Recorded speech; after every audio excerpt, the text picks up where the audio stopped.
And welcome to the 2025 Annual Conference, Promoting Public Trust and Confidence Through Service and Collaboration. I'm excited to welcome all of you to Omaha, and this year's conference will not only feature dynamic plenary and super sessions, as well as multiple workshops. It's also our 40th anniversary, so woo! You may have noticed as you're coming in, we have a lot of history information about NACM's 40 years, and we're really excited to share all that information. So please see the walls, they have the history, we have documents out there, and it's all in that front area of the ballroom. I want to thank Kelly Hutton and our NACM president-elect and our educational consultant, Jude Del Prior, for developing the conference material for you today, as well as the conference committee, development committee. The team that worked on all of this programming did an amazing job throughout the year to bring this whole conference to you. And I also want to give a shout out to our conference staff, Aaron Carr, Val Gardner, and Stacy Smith. Woo! I want to thank those of you at home watching on our live stream. Please remember you can submit any of your questions through the app. That's how we engage with our live stream folks. It might be a little early for our West Coast people, so go Cats. We have people monitoring these chat sessions, and hopefully we can engage those of you watching from home. I want to talk about the top 3 states in attendance. Obviously, Nebraska with 93 people. But we also have Florida and California in the house representing. Today we also have tribal courts from the HPUL Tribal Court, Rincon Tribal Courts, Cowlitz Tribal Courts, San Manuel Tribal Court, Trinidad Rancheria, and as well as our international delegation from UAE, Australia, Canada, Ireland, Micronesia, Trinidad and Tobago, and Zimbabwe. That's pretty impressive. Thank you all.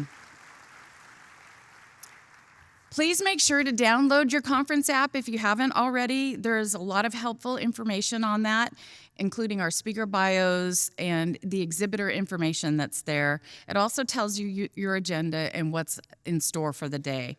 You can also communicate through that and make contacts through that, which is very helpful when you're meeting new people here at these conferences. We also make sure rate your speakers and your sessions individually in the app. It gives the board feedback and information so that way we can help plan these conferences in the future. If you have any questions about the app, please stop by the registration desk and they can help you. We're also bringing back the NACM game. So in the app, there's going to be all kinds of fun activities for you. And yes, there will be prizes.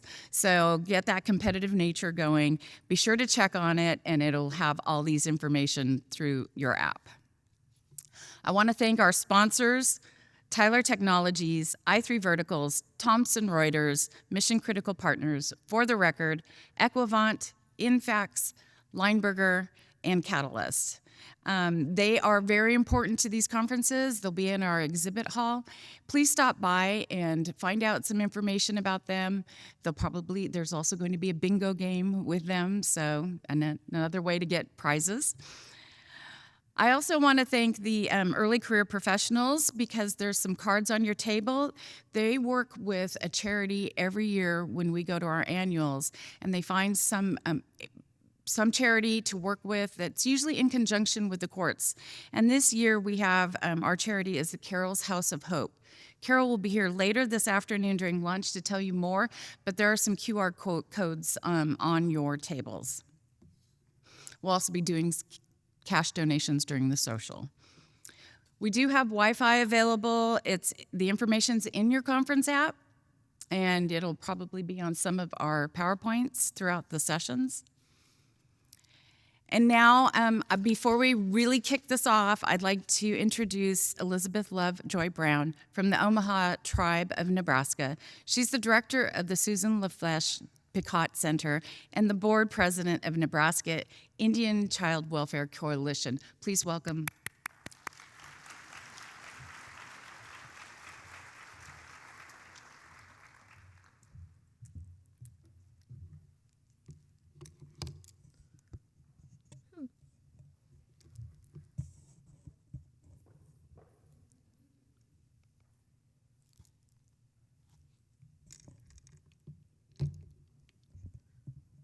Wiblaha wakanda.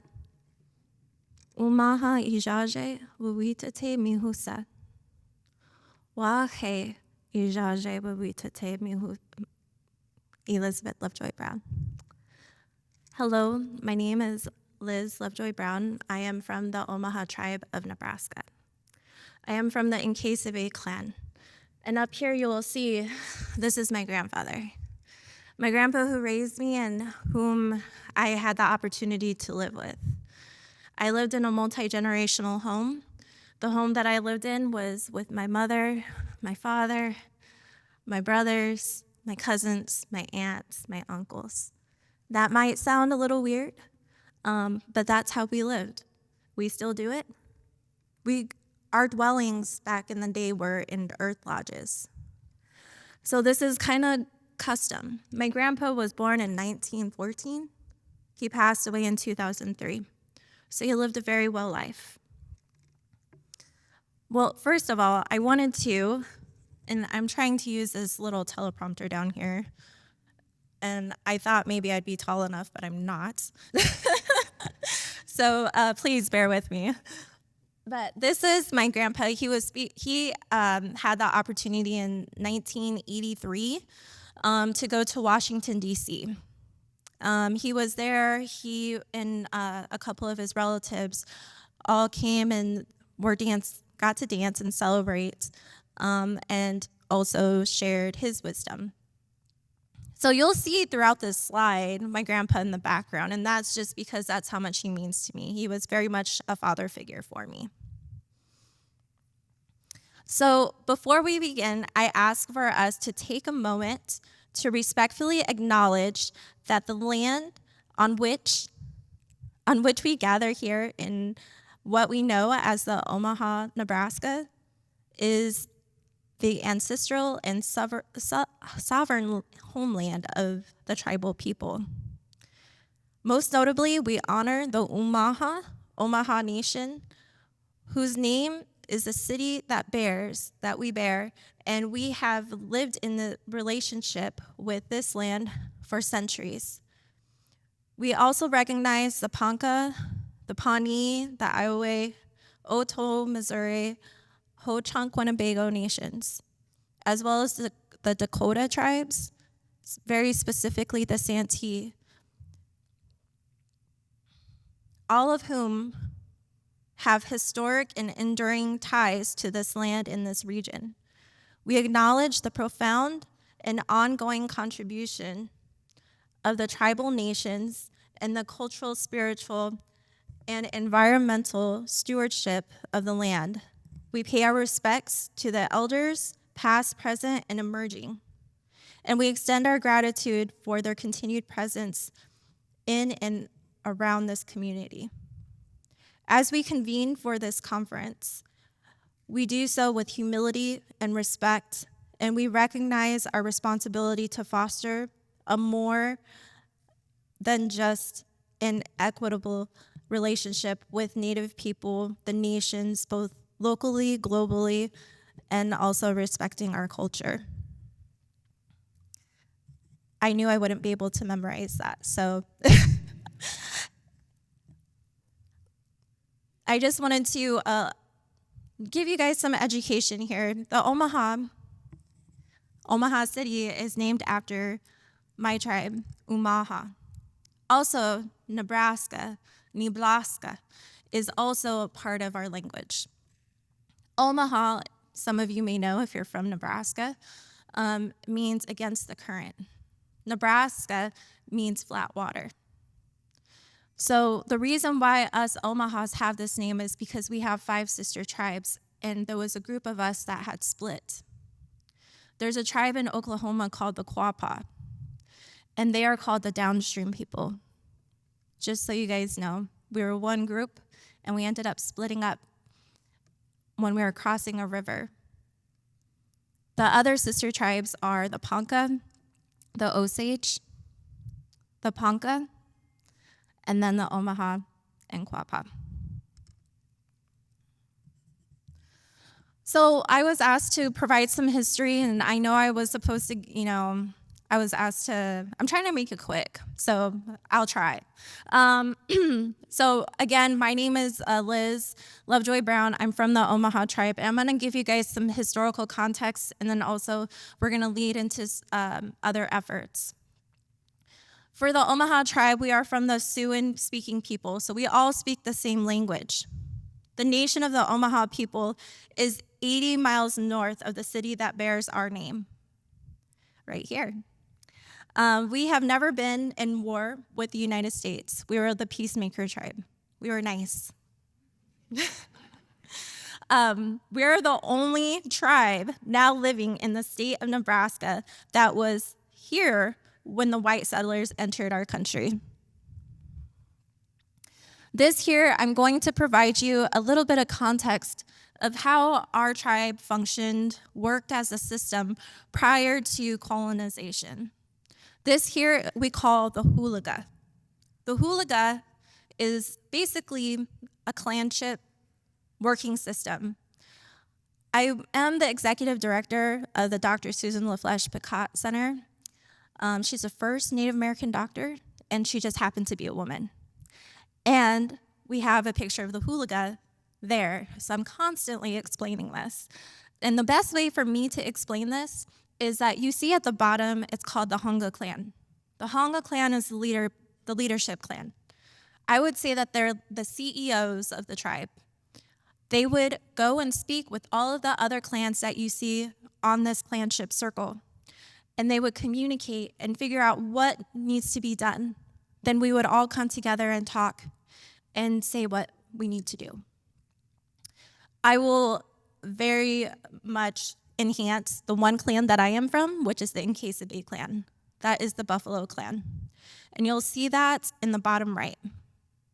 We were the medicine people, and we were also the people that if you needed us to do something, we were kind of like the medicine worker type of people. And we are also one of the leaders. So we were kind of second in command if Honga was not available. The one to the farthest right, that one is the Elk clan. And I know I said that, we were the peacemakers, but that was the war clan. Very rarely was it used, though. It was more of a place to come and talk to people, the outsiders, and try to negotiate and try to make things work. So just to give you some context of how our tribe functioned prior to colonization, we had a very cohesive system. We had the Earth clan and we had the Sky clan, both of which had their own divided entities, responsibilities. The Sky people were only allowed to date the Earth people. There were many other reasons behind that, but that was the main one that I remember. So this clanship here, we had this system, right? And we all came together. We were peacemakers, and we respected one another. So I wanted to talk a little bit more about our traditional pre-European contact. The system that we had worked. We had the clanship, we had our language, and the way that we talked was we didn't have any bad words. We didn't have anything to make people feel bad. There were always very encouraging, loving words in our language. We were very spiritually strong, as we still are. Our lifestyle was very healthy. We were great planners, budgeters. I can say, in my opinion, that we are ahead of science, and science is just now catching up to us. I also teach in college, and a lot of the things that I talk about when it comes to theories, they're just now sharing about it, and we already knew. We had a social safety net as well. So for us, my tribe, and you're here in Omaha, I guess I'm going to brag a little bit, even though we're supposed to be humble. The Omaha tribe, we have the oldest powwow in the country. We're the ones that are the originators of the powwows. So when we have our powwows, we had this safety net where we had children who could come and be part of the celebration, and we knew they were safe. Our family was there. We had a whole system, and we still do it. When we would come to a powwow, as you've seen in the hulaga a couple slides back, we all had a certain place to sit. In that hulaga, when we enter, it's east. We always enter east. The opening is east, and that's because that's where the sun rises. In that clanship circle, that's how our arena is set up. So we are the second group left from the east where we sit. At least I do. So just to give you some context of the relationships, and we still have it when it comes to social gatherings. And I don't want to preach to the choir here because I'm sure many of you guys already know about the historical context here of what happened after colonization had occurred. We had the Civilization Regulation, which was basically the beginning of assimilation. The Dawes Act is what established the checkerboard, where many Native Americans, the checkerboard land, where many Native Americans have lost their land, because it was believed that if a Native American had land right next to a white person, then they would live a more civilized life.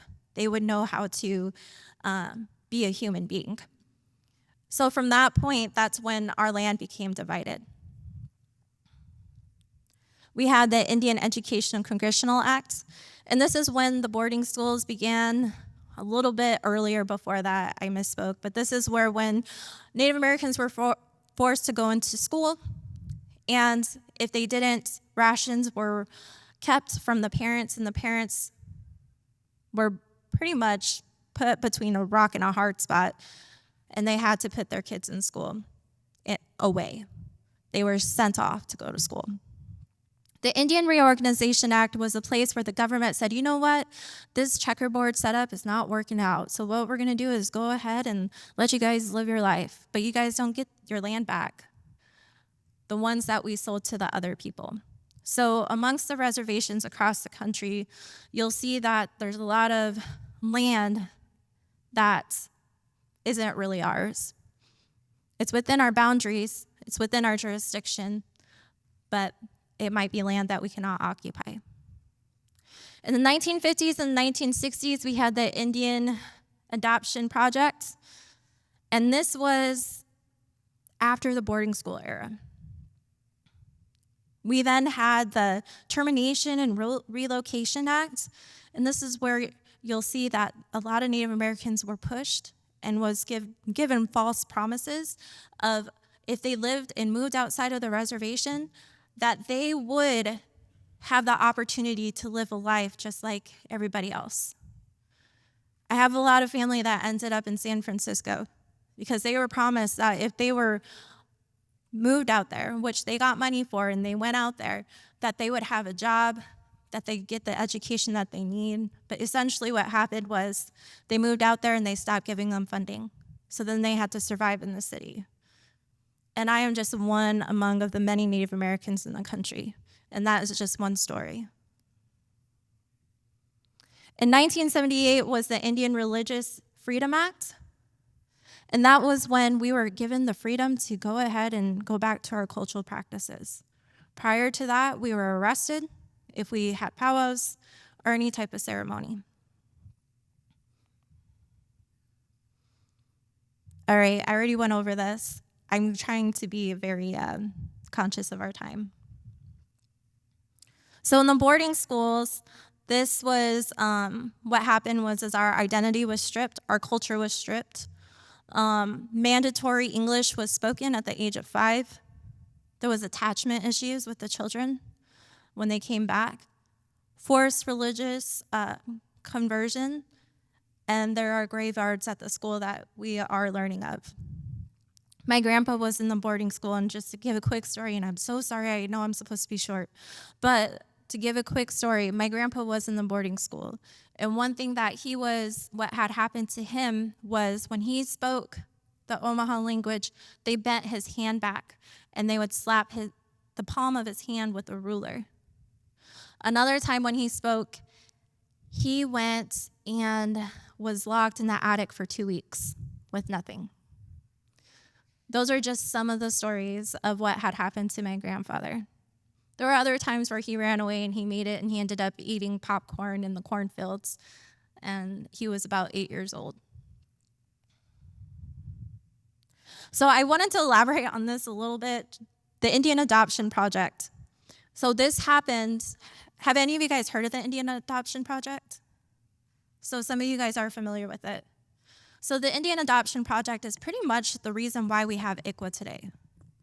This happened in between the boarding school eras and the ICWA.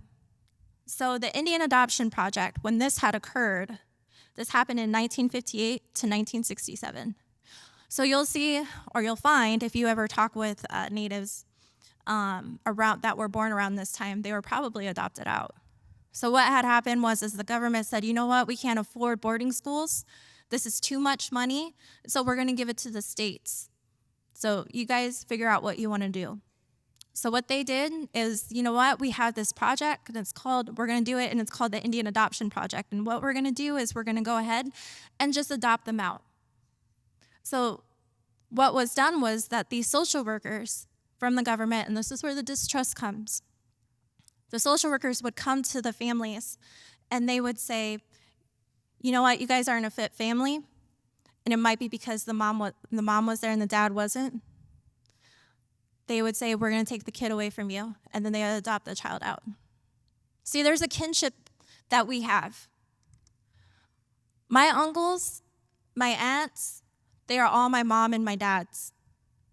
I am the mother to my nieces and nephews, and all of my cousins are my sisters and my brothers. So that's how we still function today. And so for the way that the government seen it back then, they didn't believe that that was a very cohesive family. It wasn't we weren't living to that expectation. So if they seen a child with an aunt, they would say the child was neglected. But really, we believe that the aunt was the mother as well. And I believe, when they say it takes a village to raise a child, that's essentially what this was. And I shared earlier that our people lived in earth lodges. That's how we lived. How I grew up, multi-generational household, right? So that's how I grew up. And then the government didn't understand it. Again, I can go in a whole rabbit hole about this, and I'm trying not to. But this is where it began. This is where it started. There are stories of when there was a boy who had been removed because his grandma passed away. And essentially, the government forced the grandpa to take the child away. And if he didn't allow the child to go, they would have kept the rations, and he would have ended up in jail. So he had to let his grandson go. The grandson aged out. He tried to get connected with his grandpa, and he found out that his grandfather had passed away. The government or the social workers did not allow him to come and see his grandpa. The grandpa didn't allow him to visit, and they moved him further and further away so he couldn't see them. That's just one story. So again, 1958 is when it began. 1967 was when it ended. In 1970s, 25 to 35% of Native children were removed. And then in 1978 is when ICWA had passed, because they noticed a disproportionality rate of Native American children being removed. What had happened was there would be families that would reach these social workers and say, you know what, I think I want a baby. I want a little Lakota boy. Can you go get one for me? And what they would do is go to the reservation, pick up a baby, and bring them back. The children were forcefully removed from their families. So ICWA, many of you guys, I'm sure, you all know ICWA, I hope. So the Indian Child Welfare Act, this is something where we have the four protocols that we have to follow and the active efforts to ensure that the culture is intact. And one thing that I want to convey is that ICWA is a nation-to-nation agreement. All the reservations in this country is a nation. So ICWA is a nation-to-nation agreement to ensure that the Native American children are still intact with their culture and their traditions and their customs. Some of the challenges, as I already said, were unique challenges within the justice system. Might be because not having knowledge of ICWA, not having that understanding. The current one is the MMIW, missing murdered Indigenous women, ICWA violations, and the historical distrust that cannot be addressed in isolation. Public trust begins with understanding, respect, and meaningful partnerships. So we're familiar with the historical trauma, boarding schools, broken treaties, forced removals, jurisdictional confusions, and I believe this is where a lot of the MMIW can come into play. So rebuilding trust begins with acknowledgement and accountability. MMIW, thousands of Indigenous women, girls are missing or they're murdered. The National Crime Information Center reported that there were 5,712 reports of missing American, Indian, and Alaska Native women or girls, and only 116 of those cases were ever made into the missing persons database. We do have a MMIW liaison here in the state of Nebraska, which I'm very grateful for and grateful to see, because that means this is being addressed, but this is an ongoing thing. We have the current case, or what had happened with Miss Emily Pike, which was very sad and unfortunate. But that pushes for us to want to know and do better. So what can be done? One thing that we can do is I would ask for all of us to engage in tribal leadership early and often. Establish intergovernmental agreements, or MOUs. Include tribal liaisons in court planning and advisory groups. Offer ICWA and tribal law training for court staff and judges. And I guess this might be a shameless plug.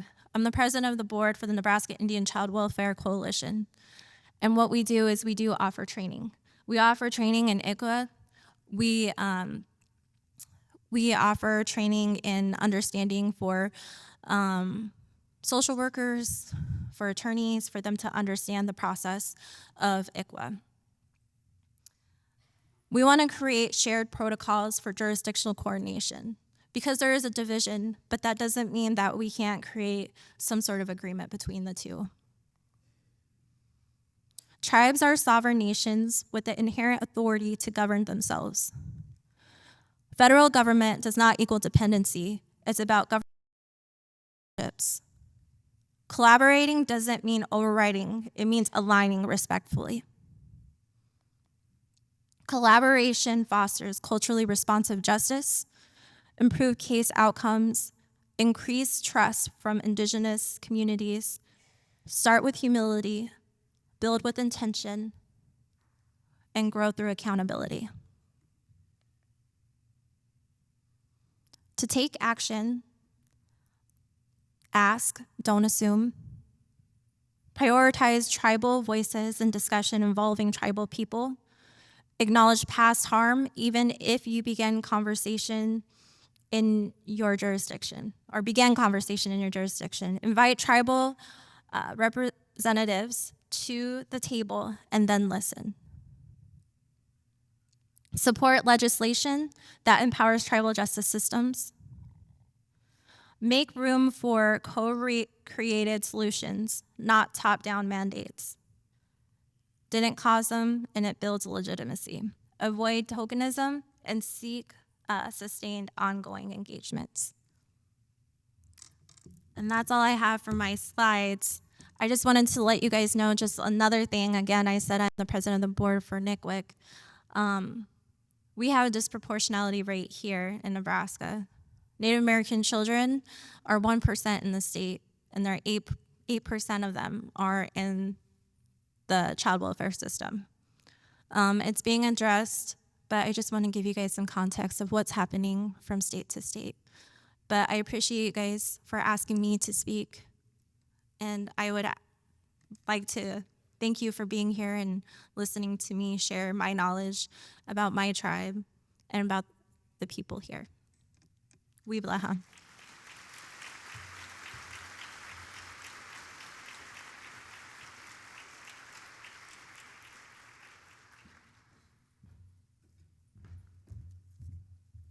Good morning, everyone. Can you hear me okay? My name is Amy Prenda. I'm the Deputy Administrator for Court Services Division. And on behalf of the Nebraska Supreme Court, State Court Administrator Corey Steele, Administrative Office of the Courts and Probation, and all of our court staff from across Nebraska, we'd like to welcome you to Nebraska. It's truly a pleasure to have you in Nebraska for the NACOM Annual Conference. Whether you've traveled from across the country to join us or from right here in Nebraska, we're so glad to have you here in Omaha. Maybe you were initially introduced to the state of Nebraska through one of our state tourism slogans that I think made national news a few years ago, Nebraska. Honestly, it's not for everyone. And maybe it isn't for everyone, but I do want you to know that it's the good life. It's a state with the strongest sense of community, with people who are friendly, down to earth, and helpful. We value each other and we value our friendships and our relationships. We're home to the Henry Dorley Zoo and Aquarium, one of the best zoos in the world with the largest indoor desert and rainforest in North America. We have the Nebraska Sandhills in the western part of the state, which is the largest sand dune formation in the Western Hemisphere and one of the largest grass-stabilized dune regions in the world. And it's a prime location for observing the stars at night. We have the Ogallala Aquifer under the Sandhills, and it's one of the world's largest groundwater resources. As most of you know, Nebraska is the home of Warren Buffett and the late Johnny Carson. We also are where Roscoe Pound was born, raised, passed the bar, and was dean of the Nebraska College of Law. And no, TJ Bement didn't pay me to say that, and put a plug in for his presentation today at 3:30, room 213 and 214, and also by video streaming. But we also are known for Husker football and volleyball, Boys Town, that's the home of the largest ball of stamps, Union Pacific Railroad, and the College World Series. But did you know that Nebraska is a state who brought you Kool-Aid and Reuben sandwiches? It's where Raisin Bran was invented and Butterbrickle ice cream was created. And let's not forget those tasty Swanson TV dinners, because Nebraska, they became truly a cultural phenomenon. We're also the state where Union Pacific Engineer invented the ski lift, even though you can't ski in Nebraska, and Todd Storrs, who established the first top 40 radio station, which was KOWH. We have the largest quilt collection, the largest covered porch swing, the largest standing woolly mammoth fossil, the roller skating museum. We have the largest collection of haunted objects at the Museum of Shadows, which is right down here on Omaha Jean Leahy Mall, with 3,000 paranormal artifacts from around the world. And finally, we hold the record for having the smallest courthouse in Arthur County Courthouse, Arthur, Nebraska, which is 26 by 28 feet. Riveting. I can't imagine why more people don't want to come to Nebraska to spend their vacations, but we are truly humbled that we have the opportunity to host the 2025 NACOM conference, bringing together a group of professionals, advocates, and innovators who shared commitment to the courts, working tirelessly to promote public trust and confidence through service and collaboration. After reviewing the agenda, I don't know how you can't pick to be at every one of the sessions. The topics are relevant, timely, and thoughtful. The business model of the courts hasn't really evolved, and many of you know this as we try to walk a tightrope between our judges and the legal community on one side and meeting the needs of our court users on the other. Truly helping the court's users navigate our complex legal system becomes nearly impossible when the business model misaligns with what they may want or they need. But you as court staff are also our visionary leaders for the court system. You are here because you are proactive and not reactive. So as visionary leaders, I would like to challenge you while you're at this conference to find time to dream. Reimagining what your court could look like or should look like if it was really to meet the needs of our court users. Find a piece of blank paper or wherever you are taking notes for this conference and add a section that will allow you to take a few minutes each day or after each presentation to just think or dream about the future. Right at the top, if I had a magic wand, contemplating what changes or trends do you think will most impact your work, positively or negatively? What are the issues that we may be facing and what you can do now to prepare for addressing them? What new or innovative ideas do you or your courts have to address the issues that you are seeing? And even though things may need to change or expected to bring change, what must remain the same? For me, one that must remain the same is having people like you and your court staff on the front line helping our court users. So while AI and technology may help us be more efficient, it does not eliminate the need for our court users to continue to have dedicated and caring court professionals available to assist them. Reimagining how to engage our court staff so we can continue to have a personal connection is paramount to maintaining public trust and confidence. Over the next few days, you will have the opportunity to network with peers, learn from experts, and have robust conversations. But most importantly, we hope you have the opportunity to nurture new and existing friendships that will continue to support you in the great work that you do every day for our judges and our court users. Therefore, we encourage you to take full advantage of everything this event has to offer. We want you to ask questions. We want you to exchange ideas. And most importantly, we want you to enjoy yourself. Before closing, I would like to thank the conference committee, Kelly Hutton, and the NACM and National Center for Court staff, and the Conference Development Committee for the time planning this conference and for including Nebraska in the planning of this conference. So thank you again for being here. Thank you for the great and often underappreciated but critical job you're doing, and we hope you leave Omaha energized and inspired.